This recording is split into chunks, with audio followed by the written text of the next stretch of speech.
ಪಶ್ಚಿಮ ಘಟ್ಟ ಪ್ರದೇಶದಲ್ಲಿ ವ್ಯಾಪಕವಾಗಿ ಮಳೆ ಬೀಳ್ತಾ ಇರೋದ್ರಿಂದ ಖಾನಾಪುರ ತಾಲೂಕಿನಲ್ಲಿರ್ತಕ್ಕಂಥ ಏನು ಜಲಪಾತಗಳಿವೆ ಅವಕ್ಕೆ ಜೀವ ಕಳೆ ಬಂದಿರುವಂಥದ್ದು. ನಾನಿದೀಗ ಕನಕುಂಬಿ ಬಳಿ ಇರ್ತಕ್ಕಂಥ ಏನು ಕಳಸಾ ನಾಲೆ ಏನಿದೆ ಅಲ್ಲಿ ಇರುವಂಥದ್ದು. ಆ ಕಳಸಾ ನಾಲೆಯನ್ನು ನಿಮಗೆ ತೋರಿಸ್ತಾ ಹೋಗ್ತೀನಿ.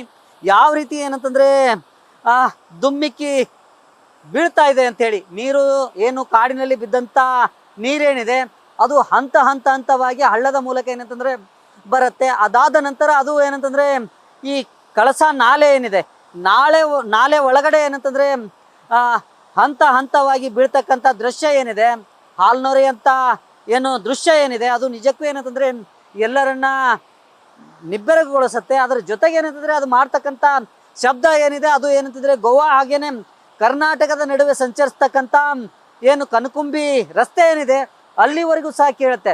ಈ ಏನು ಇಲ್ಲಿ ಬಿದ್ದಂಥ ನೀರೇನಿದೆ ಇದು ಮುಂಬರ್ತಕ್ಕಂಥ ದಿನಗಳಲ್ಲಿ ಕಳಸಾ ನಾಲೆ ಏನಂತಂದರೆ ಪೂರ್ಣಗೊಂಡಂಥ ಸಂದರ್ಭದಲ್ಲಿ ಅದು ಏನಂತಂದರೆ ಮಲಪ್ರಭಾ ನದಿಯನ್ನು ಸೇರುತ್ತೆ. ಆದರೆ ಈಗ ಸಂಪೂರ್ಣವಾಗಿ ಅದನ್ನು ಬಂದ್ ಮಾಡಿರೋದ್ರಿಂದ ಈಗ ಈ ನೀರು ಏನಿದೆ ಇದು ನೇರವಾಗಿ ಏನಂತಂದರೆ ಮಹದಾಯಿ ಮೂಲಕ ಏನಂತಂದರೆ ಏನು ಸಮುದ್ರ ಸೇರ್ತಾ ಇರುವಂಥದ್ದು.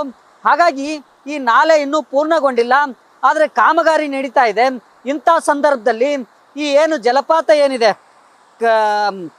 ಕನಕುಂಬಿ ಬಳಿ ಬರ್ತಕ್ಕಂಥ ಈ ಕಳಸಾ ಇದು ಏನಿದೆ ಜಲಪಾತ ಏನಿದೆ ನಿಜಕ್ಕೂ ಏನಂತಂದರೆ ಪ್ರವಾಸಿಗರನ್ನು ಕೈ ಬೀಸಿ ಕರಿತಾ ಇದೆ. ಅದರ ಜೊತೆಗೆ ಏನಂತಂದರೆ ಭಾಳಷ್ಟು ಪ್ರವಾಸಿಗರು ಏನು ಗೋವಾಗೆ ಹಾಗೆ ಕರ್ನಾಟಕದ ನಡುವೆ ಸಂಚರಿಸ್ತಕ್ಕಂಥ ಬಹುತೇಕ ಪ್ರವಾಸಿಗರು ಇದನ್ನು ನೋಡಿ ಆನಂದಿಸ್ತಾ ಇರುವಂಥದ್ದು. ಕ್ಯಾಮ್ರಾಮನ್ ರೋಹಿತ್ ಜೊತೆ ಶ್ರೀಕಾಂತ್ ಕುಕ್ಕಡಿ, ನ್ಯೂಸ್ ಫಾಸ್ಟ್ ಬೆಳಗಾವಿ.